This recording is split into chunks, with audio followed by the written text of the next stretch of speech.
Liger was on that boat. I'm fucking honored. Oh shit, it's Liger? Liger. It was Spudge, Voiku, and Liger, dude. Oh my god. That's shitter galley.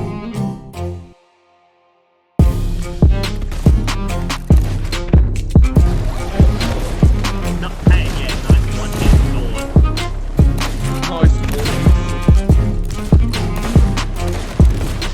Right side.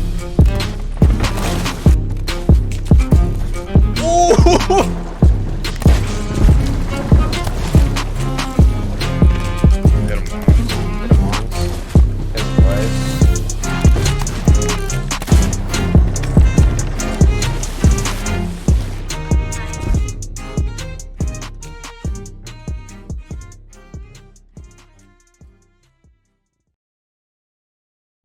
Ahoy!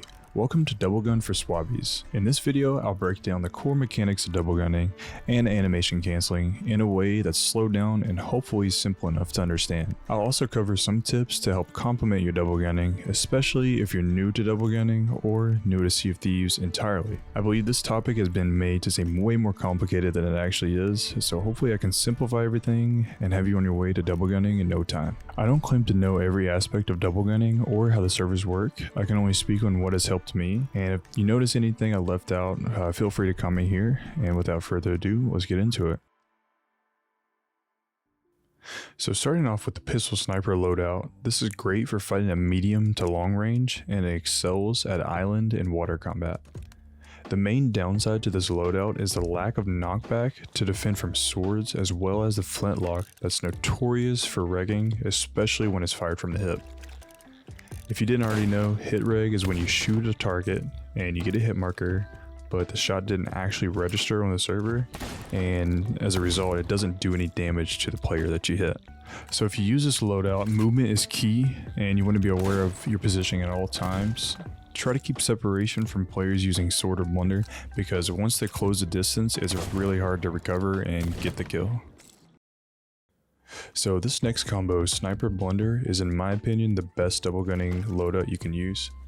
This is because the high DPS you get with the Blunder, both the knockback and the one-shot capability, as well as the sniper being able to tag targets at range for 70% damage. So there's a reason if you watch any streamer who double guns, and if they're fighting someone relative to their skill level, most likely they'll be running Sniper Blunder. So if you're new to double gunning, I recommend using this set. It's just probably the most forgivable set. If you miss your snipe, you can always shoot the blunder, and if they're rushing you and the blunder doesn't actually kill, you still get some knockback and you get possibility to reload and get another shot. I almost forgot, here's another reason why this loadout is the best. So moving on to weapon skins and which ones I recommend as being the best. Pretty much any reskin of the Silver Blade or like the Obsidian skin. The Kraken one is great. You really just want anything that's slim, and if you choose something like this sniper right here, this X marks the spot sniper, it's just the scope is really bulky and it just covers up a lot of your screen. So pretty much just try to find one that is slim that you like and just use those ones. So blunders are a little bit more forgivable just because they are a shotgun and the pellet spread doesn't really require precise aim. So if we look at something like the legendary blunderbuss with these chains wrapped around it, it does cover up some of the screen, but it's really not too bad and you can still work with it. If you really want to go slim, you can use something like the Sailor Blunderbuss or this Golden Sailor one, or even something like the Wailing Barnacle or Silent Barnacle Blunderbuss. They're really slim, and if you're just trying to get a very good view of your screen, these are probably the best ones. So out of all the guns, the pistol skin is probably the most important because some of the guns have iron sights, and depending on which gun you pick, and how good the iron sights are, it will determine kind of how accurate you can be. So something like this Triumphant Sea Dog pistol, yeah, it's rounded on top, but you kind of can't really see where it aims. And if I choose something like even the Sunken Sorrow, There's really no iron sight to show you exactly where your bullet's gonna go. So one last example of a really bad flintlock skin is the ghost pistol, and there's a golden reskin, I forget what it's called, but this one does not shoot anywhere near where the top of the iron sight is, and it shoots kind of up and to the right. So you kind of get an idea of which flintlocks to kind of stay away from. And some examples of ones I like to use are the Ebon flintlock or the mercenary flintlock, or any kind of reskin of that. The Kraken pistol is also really good. And if you don't have any skins, the Sailor pistol is really good as well. So there is a theory going around about how the default Sailor weapons are the best ones, and let me kind of elaborate on why that is. So if you've ever stacked loot on your ship, you might have noticed at a certain point your stronghold chest or your Athena chest might reskin into the default Seafarer's chest. And the theory behind this is it saves server memory, and every chest loads in a Seafarer's skin as well as a skin of whatever chest it is. So this theory extends to gun skins as well. So a lot of times when you're choosing skins for double gunning, you get ADS bugged or gun jams when your gun doesn't shoot when you ADS. And the theory behind it is if you switch to default sniper and pistol, or default sniper blender, whatever combo you use, you'll get smoother gameplay and you're less likely to get ADS bugged. If there's anyone that has done in-depth testing on this and knows for sure if it works or not, just let me know in the comments. So moving on to keybinds, I'm going to focus on two different keybinds. The first one is your stow drop. It's normally bound to X. I recommend changing it to scroll wheel so you can scroll down twice, and instead of pressing a button twice, you just scroll down twice and it's way faster. And this will be useful whenever we get into animation canceling for reloads. So that brings us to cycle weapons, which is just your swap weapons keybind, and it's normally bound to scroll wheel. However, I recommend setting it to a button that you're comfortable hitting.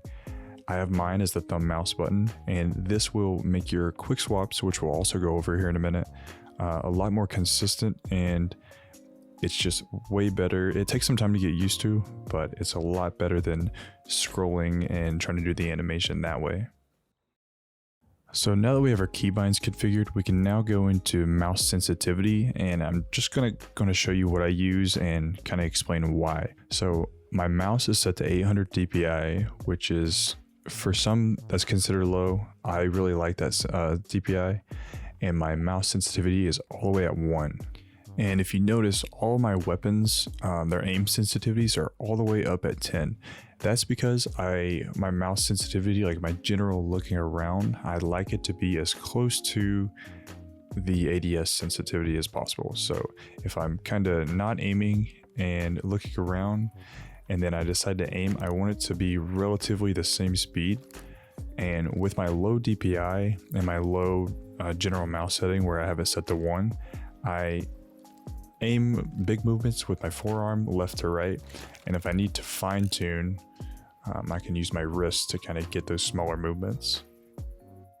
So when I first moved to PC, I was on, I think, 1600 DPI and maybe like a 5 in-game sensitivity. Just after a while, since you're a wrist aimer primarily, and you're just doing your big movements and all your small movements just from your wrist, you can't be as consistent, especially if you're playing for maybe more than an hour. Your wrist starts to hurt, and once I dropped my DPI and lowered my sense, I started just getting used to it, and my aim became a lot more consistent.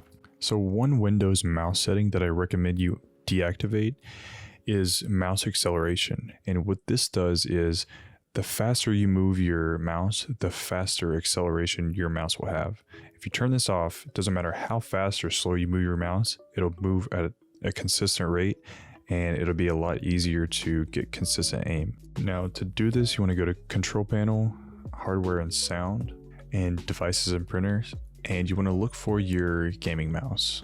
Go to mouse settings and pointer options, and you'll see enhance pointer precision, and you're just going to want to uncheck that box. So with all the boring stuff out of the way, we can finally get into quick swapping. And generally when someone asks, how do I double gun? This is most of the time what they're talking about. How do I actually quick swap and fire my gun slightly faster? So if I just run through and swap my weapons, you can see there's a animation where my character is bringing up the gun and it kind of bounces, and it takes a second to actually go through the full animation. Now the part that actually cancels that bringing up the gun animation is once you swap, you sprint and immediately ADS, and that'll take away that animation. And an interesting fact about this is it does work on guns, of course, but this also works to bring up your sword so you can block quicker.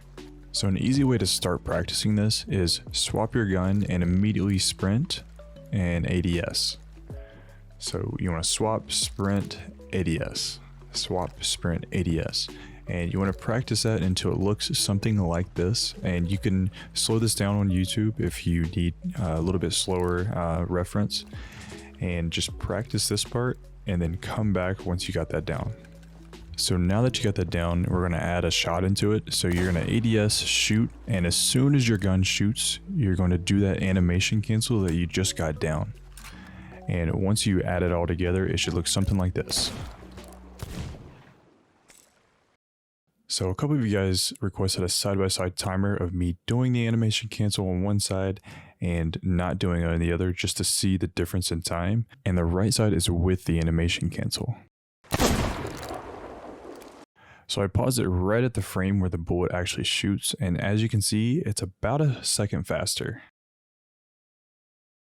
So earlier we talked about binding our drop stow key to the mouse scroll wheel. So what this is for is once you fire your gun, you're able to animation cancel your reload, which in turn helps you reload your gun slightly faster. And the reason we did this is because you have to stow your weapon and then pull it out again. And if you have it set to a button, you just have to tap it twice, which doesn't really take that long. But if you bind it to the scroll wheel, you can scroll down very fast and it's just a little bit quicker. So the main times you want to use this is if you're single firing just one gun, or after you do the double gun animation cancel. Once you fire your second gun, you can go into a reload cancel to reload your pistol or your blunder or whatever gun you are left on. And here's just a side-by-side comparing with and without the animation cancel.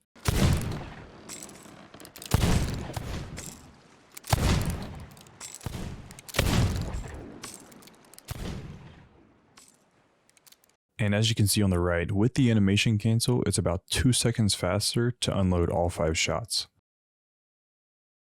So earlier we talked about how the quick swap and the reload animation cancels, usually when people are talking about double gunning, most of the time they're talking about how do I animation cancel.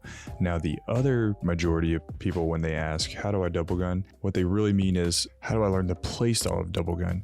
Because if you only know sword and maybe you run flintlock with it or blunderbuss, you don't necessarily have to play as smart because you can kind of rush and sword can get you out of some situations. Now if you're strictly double gunning, especially with pistol sniper, having good aim is definitely a great thing, but more important than that is understanding things like your positioning, your line of sight players may have on you, your crosshair placement and movement. Now, unlike most first-person shooters, Sea of Thieves doesn't actually have a crosshair to help you line up your shots. So instead for this video, we'll call it center screen placement. And as you can see in most of these clips, I'm not really even aiming that well. It's just I have my center of my screen pre-aimed where I think an enemy might be, and a lot of times I don't even really move my mouse, they just kind of walk into it. So Valorant is kind of an extreme example of this, but the same fundamentals still apply to a game like Sea of Thieves. So let's take a common example. We're on a sloop and let's say an enemy is upstairs. You always want to position the center of your screen where you think the enemy might kind of peek from or where they might be. And it's very common, especially when players are moving from sword to double gun. A lot of times they don't position their screen where they think the enemy might be, and a lot of times this results in them just looking at the floor. So some good practice you can do to kind of get better at this is to pretend someone is always around the corner, and anytime you're walking around the ship, just position the center of your screen where an enemy could pop out from. So one point I want to bring up that I really haven't heard a lot of people talk about is kind of thinking about double gunning, especially on a ship, in a different way. And what I like to do is kind of break the ship down into lanes. So if I'm standing here, for example, there's kind of 3 lanes: the left side of the mast, the right side of the mast, and the stair kind of alleyway. Now you do kind of have an open area right here by the capstan, but for the most part there's 3 lanes, and if you kind of break the ship down into these lanes, it makes it a little bit easier when you're aiming and doesn't really complicate it too much, because you can kind of pair it with that center screen placement, and instead of being ready for someone around a corner, you're just ready for someone to be stepping into that lane that you kind of broke the ship down into. So this works for pretty much every ship type and every level of the ship. It's just kind of up to you to make that decision on what you would consider a lane. You definitely don't have to do this. This is just something I thought I'd add because I innately did this and didn't even really notice until I was making this video. So the next thing I want to talk about is line of sight, and kind of just training yourself to be more mindful of how much of your pirate you're exposing to be shot at. So let's take a common example of just defending borders on the ladder. And a lot of times people stand way out and just expose themselves, and if you look, my pirate's basically standing off the ship. So a lot of the times people are more focused on shooting the target they're shooting at rather than keeping themselves from exposing themselves way too much and being an easy target. So a good example of something to do instead of standing on the balcony is to peek over the side of the ship, shoot at the pirate, and then kind of walk back to keep yourself from being an easy target and being shot at. So the general idea behind this is you're just basically taking the angle and the opportunity away from the other pirate to shoot you. So going more in depth on kind of guarding borders with double gun, if I'm standing right over top the ladder, a lot of times if it's a good enough player, they can let go of ladder, shoot you real quick, and then re-catch ladder. So an example of better positioning is maybe standing back out of line of sight of the border, and as soon as they come up the ladder and they're stuck in the animation, you can just snipe and blunder them.